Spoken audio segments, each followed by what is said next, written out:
Hello, I'm Charles Goldman, a qualified chiropodist podiatrist. I run the Footpad Chiropody and Physical Therapy Clinic in Holborn, central London. Today I'm going to talk to you about various foot problems and their treatment.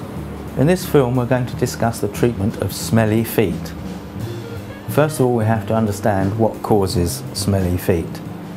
Often it follows a bout of athlete's foot, but generally the smell is caused by bacteria which live on the surface of the skin. We all sweat somewhat, and with excessive sweating you produce a lot of protein in the sweat. The bacteria live off this protein, and it's the waste products from the bacteria that causes the smell.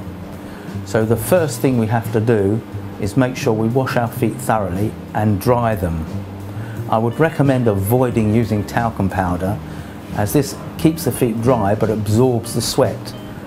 The sweat then stays in the talcum powder, and bits of skin and protein are in the talcum powder and act as a culture medium for these bacteria to grow on, and it doesn't really cure the problem. The first thing to do is, if you sweat excessively, is to use an astringent. Surgical spirit is very good, but it doesn't smell very pleasant to some people. You can use witch hazel, which is a mild astringent, helps close the pores and stops the excessive sweating.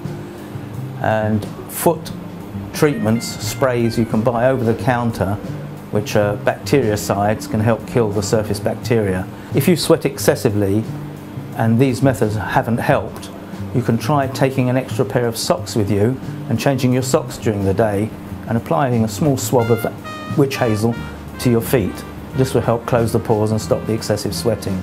If the symptoms persist, it's advisable to seek medical advice, because this can be helped by surgical intervention if it is really bad, but that is a last resort. You can destroy nerves in the back which prevent you sweating. This is obviously a last resort, and I wouldn't recommend it unless every other avenue has been explored first. This is the way we would recommend you treat smelly feet.